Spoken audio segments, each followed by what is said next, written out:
Hi అందరికి నమస్కారం. నేను Aruna. Welcome to Aruna's kitchen. ఈ రోజు వీడియోలో మనము క్రిస్మస్ స్పెషల్ ప్లమ్ కేక్ ఎలా చేయాలో చేసి చూపిస్తా. వీడియో స్కిప్ చేయకుండా ఫుల్ రెసిపీ చూడండి. మీరు తప్పకుండా ఈ క్రిస్మస్ కి చేసి ఎంజాయ్ చేయండి ఫ్యామిలీతో. ఎలా వచ్చిందో నాకు కామెంట్ ద్వారా ఫీడ్బ్యాక్ అనేది తప్పకుండా తెలపండి. చూసారు కదా, వీడియోలో చూపిస్తున్న విధంగా ఇంత సాఫ్ట్ అండ్ ఫ్లఫీగా నాకు తెలిసిన ప్రతి టిప్స్ మీతో షేర్ చేస్తాను. ఆరెంజ్ జ్యూస్ తీసుకున్నానండి నేను, హాఫ్ కప్పు. ఇది ఇంట్లో ప్రిపేర్ చేసిన జ్యూసే. కిస్మిస్ తీసుకుంటున్నా, బ్లాక్ అండ్ నార్మల్ కిస్మిస్. బ్లాక్ కిస్మిస్ లో సీడ్స్ అనేవి ఉంటాయి, సీడ్స్ రిమూవ్ తీసి వేసుకోవాలి. చాప్ చేసిన బాదం కాజు ఒక్కొక్క స్పూన్ తీసుకుంటున్నాను. నేను దీని డిస్క్రిప్షన్ లో ఇస్తానండి ఇంగ్రీడియంట్స్ ఫుల్ రెసిపీ కూడా. ఫ్రూటీ తీసుకుంటున్నా 2 టేబుల్ స్పూన్. ఇది perfect 1 kg plum cake recipe అన్నమాట. వాల్నట్ తీసుకుంటున్నాను ఒక స్పూను. మీ దగ్గర ఏ డ్రై ఫ్రూట్స్ ఉంటే అవి యాడ్ చేసుకోవచ్చు, ఏది అవైలబుల్ ఉన్నా. ఈ ఇంగ్రీడియంట్స్ అని మన దగ్గర ఉన్న ఏదో ఒక సూపర్ మార్కెట్ లో అయినా దొరికేస్తాయండి. దీన్ని ఓవర్ నైట్ సోక్ చేసుకోవాలి. ఇది ఓవర్ నైట్ సోక్ చేసిన తర్వాత చూసారు కదా, డ్రై ఫ్రూట్స్ అన్ని బాగా జ్యూస్ అనేది అబ్జర్వ్ చేసుకొని జ్యూసీగా ఉన్నాయి. అప్పుడే టేస్ట్ వస్తుంది ప్లమ్ కేక్ కి పర్ఫెక్ట్. నేను కడాయి పెట్టుకొని హాఫ్ కప్ షుగర్ తీసుకుంటున్నాను. షుగర్ క్యారమల్ చేయాలి. దీంట్లోంచి ఒక స్పూన్ నేను సైడ్కి ఉంచానండి, నేను తర్వాత చూపిస్తాను నేను దాంతో ఏం చేస్తాను అనేది. ఇలా షుగర్ అంతా మెల్ట్ అవ్వాలన్నమాట. దీన్ని లో ఫ్లేమ్ లో చేయండి. హై ఫ్లేమ్ లో చేస్తే టేస్ట్ అనేది చేంజ్ అయిపోతుంది క్యారమల్ది. చూసారు కదండి, షుగర్ అంతా మెల్ట్ అయిపోయి షుగర్ క్యారమల్ రెడీ అయింది. దీంట్లో హాట్ వాటర్ యాడ్ చేసుకోవాలి, 1/4 కప్ అన్నమాట. ఇలా వాటర్ యాడ్ చేసుకుంటూ కొంచెం కొంచెము ఆ క్యారమల్ లో మొత్తం మిక్స్ చేసుకోవాలి. దీన్ని కూడా పర్ఫెక్ట్లీ లో ఫ్లేమ్ లోనే చేయాలి. చూసారు కదా, షుగర్ క్యారమల్ రెడీ అయిపోయింది. షుగర్ క్యారమల్ రెడీ అయిపోయింది కదా, ఇప్పుడు దీన్ని మనం సోక్ చేసుకున్న ఫ్రూట్స్ లలో వేసుకోవాలన్నమాట. దీంట్లో మిక్స్ చేసుకొని పక్కన పెట్టుకోవాలి. ఈ డ్రై ఫ్రూట్స్ అన్ని జ్యూస్ పీల్చుకొని బాగా సాఫ్ట్ గా ఉన్నాయండి. అలా ఉండడం వల్లే కేక్ అనేది చాలా టేస్టీగా వస్తుంది. దాన్ని పక్కన పెట్టుకొని ఇప్పుడు మనము మసాలా ప్రిపేర్ చేయాలన్నమాట. దీనికి కావాల్సిన 2 లవంగాలు, చిన్న దాల్చిన ముక్క, డ్రై జింజర్ చిన్నది, నట్ మేగ్ ఒక చిన్న పీస్ అండి, దాల్చిన ఎలాచీలు 2 తీసుకున్నాను. వీటిలోనే మనం ముందుగా షుగర్ తీసుకున్నాం కదా ఒక స్పూన్, సైడ్ కి ఆ షుగర్ అనేది వేస్తున్నాను. ఇవన్నీ మిక్సీ జార్ లో తీసుకోవాలి మనం. దీన్ని ఫైన్ పౌడర్ తీసుకోవాలి. దీంట్లోనే 1/4 కప్ ఆయిల్, అలానే 1/4 కప్పు మిల్క్ తీసుకుంటున్నా. మీరు మిల్క్ బదులు పెరుగు కూడా తీసుకోవచ్చు.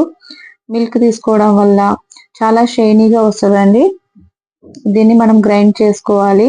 ఇలా గ్రైండ్ చేయడం వల్ల బాగా షైనీ అండ్ పఫీగా వస్తుంది. కేక్ లోపల మంచి టేస్ట్ అనేది వస్తుంది. చూసారు కదా, దీన్ని మనం మిక్సింగ్ బౌల్ లో తీసుకుందాము. ఇప్పుడు డ్రై ఇంగ్రీడియంట్స్ అని మనము జల్లించుకోవాలి.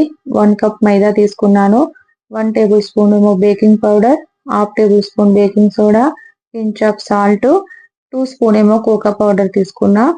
కోకో పౌడర్ తీసుకోవడం వల్ల ప్లమ్ కేక్ లో మంచి కలర్ అనేది వస్తుంది, టేస్ట్ కూడా చాలా బాగుంటది.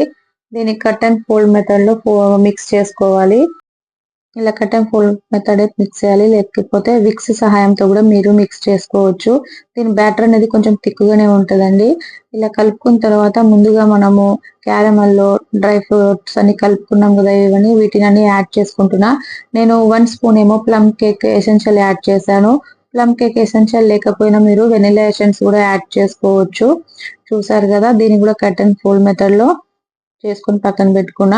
ఇప్పుడు నేను టిన్ తీసుకున్నానండి, బేకింగ్ టిన్. ఇది 8 ఇంచులు ఉంది. దీంట్లో నేను బేకింగ్ పేపర్ పెట్టుకున్నాను. ఆయిల్ అంతా స్ప్రెడ్ చేసుకొని ఇలా బేకింగ్ పేపర్ పెట్టుకోవడం వల్ల మనకి కింద అతుక్కోకుండా ఉంటది. ఒకవేళ బేకింగ్ పేపర్ లేకపోయినా టిన్ కి మీరు కొంచెం ఆయిల్ అనేది రాసుకొని డస్టింగ్ చేసుకోవచ్చు. మైదాతో డస్టింగ్ చేసుకున్న తర్వాత బ్యాటర్ అనేది వేసుకోవచ్చు. పైనుంచి కూడా నేను కొన్ని డ్రై ఫ్రూట్స్ అన్ని వేస్తున్నాను. నేను ముందుగానే కడాయి కూడా ప్రీ హీట్ కి రెడీ చేశానండి. అలా ప్రీ హీట్ చేయడం వల్ల ముందుగా 5 to 10 మినిట్స్ కేక్ అనేది పర్ఫెక్ట్ గా బేక్ అవుతుంది. ఇది చూపిస్తున్నాను కదా, ఇలా లోపల చిన్న స్టాండ్ పెట్టి కడాయి పెట్టుకున్నాను. ఇలా పెట్టుకున్న తర్వాత మనము మూత పెట్టేసి 30 to 40 మినిట్స్ అండి దీన్ని బేక్ చేసుకోవాలి. మధ్యలో డౌట్ వస్తే 30 మినిట్స్ తర్వాత చెక్ చేసుకోవచ్చు టూత్ పిక్ సహాయంతో. నేను చూపిస్తున్నాను వీడియోలో విధంగా చెక్ చేసుకోండి. టూత్ పిక్ పెట్టినప్పుడు క్లియర్ గా వచ్చింది అనుకోండి, పర్ఫెక్ట్ గా బేక్ అయినట్టు. ఇది 30 to 40 minutes టైం పడుతుంది. ఇలా అయిపోయిన తర్వాత సైడ్కి పెట్టి ఇది కంప్లీట్లీ చల్లారనివ్వాలి. చల్లారినప్పుడే తీయాలన్నమాట టిన్ లో నుంచి, లేకపోతే ఇరిగిపోతుంది కేక్ అనేది. దీన్ని నేను టిన్ కి రిమూవ్ చేస్తున్నాను. ఇలా ప్లేట్ లో పెట్టుకున్నా. చూసారు కదండి, ఎక్కడ అసలు బ్రేక్ అవ్వలేదు. పైన మనం బటర్ పేపర్ అనేది తీసేస్తున్నాను. పర్ఫెక్ట్ గా బేక్ అయింది. స్టెప్ బై స్టెప్ కరెక్ట్ గా చేస్తే రెసిపీ కూడా పర్ఫెక్ట్ గా వస్తుందండి. నేను ఇది 1 kg టిన్ లో చేశాను కాబట్టి వెడల్పు అనేది ఎక్కువ ఉంది, హైట్ తక్కువ కనిపిస్తుంది. ఇది చాలా పర్ఫెక్ట్ రెసిపీ అండి. మీరు క్రిస్టమస్ కి తప్పకుండా ట్రై చేయండి. ఎలా వచ్చిందో నాకు కామెంట్ పెట్టండి. చూసారు కదా, చాలా సాఫ్ట్ అండ్ ఫ్లఫీగా ఉంది. నా ఛానల్ కి లైక్ చేసి, షేర్ చేసి, సబ్స్క్రైబ్ చేసుకోండి ప్లీజ్. చూసారు కదండి, పక్కనే ఉన్న బెల్ ఐకాన్ని కూడా క్లిక్ చేస్తే నెక్స్ట్ వచ్చే నా రెసిపీస్ మీకు తప్పకుండా ఈజీగా వచ్చేస్తుందండి. మా బాబు టేస్ట్ చేస్తున్నాడు. చూసారు కదండి, మీరు తప్పకుండా ట్రై చేయండి.